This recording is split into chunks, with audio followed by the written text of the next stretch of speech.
L'Hadopi, un terme pour lutter contre le piratage, c'est en fait une loi spécifique qui devrait permettre de conjuguer à la fois la protection des auteurs et l'usage payant, de manière générale, de trouver un point de compromis entre la possibilité d'avoir une vie privée et des copies privées et bien évidemment le droit de chacun des auteurs et des éditeurs associés d'obtenir la juste rémunération de leurs œuvres.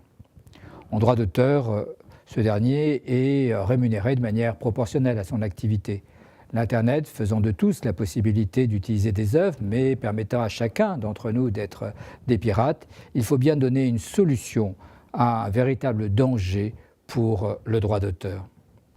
L'Hadopi essaye de donner une solution qui ne soit pas uniquement totalement répressive.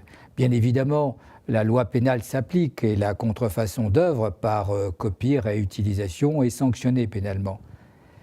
Toutefois, on ne peut pas envoyer tous les adolescents qui sont coupables. Et puis, dans ce domaine de culpabilité, il y a les consommateurs occasionnels de produits contrefaits, c'est-à-dire de copies pirates, et puis ceux qui sont de véritables professionnels. Il faut distinguer entre les deux populations.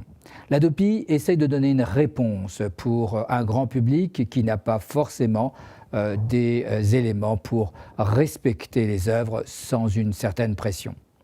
Une autre façon de présenter l'objectif de l'Hadopi, c'est de dire que c'est un système juridique d'enseignement assisté par répression.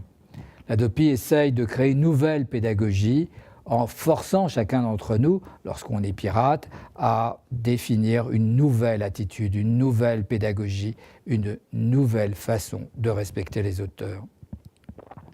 L'Hadopi, c'est 3 stades: information, dissuasion, répression. Information, nul n'est censé ignorer la loi. Tout le monde sait que les copies qui sont échangées entre de très nombreuses personnes ne sont pas à usage strictement privé. Il n'empêche qu'aujourd'hui, ces échanges, qui sont beaucoup trop généralisés, posent une véritable difficulté. Et donc, l'idée, c'est d'informer directement la personne concernée par un mail. Ce mail ayant pour vocation à définir les nouvelles règles qui doivent être respectées, règles qui sont nouvelles par l'Hadopi, anciennes par les obligations qui existaient pour protéger le droit d'auteur.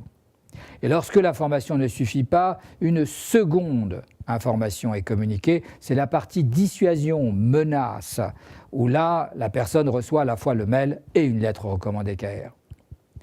Et si, après information, dissuasion, il y a toujours continuation du piratage, la 3e étape, c'est la répression.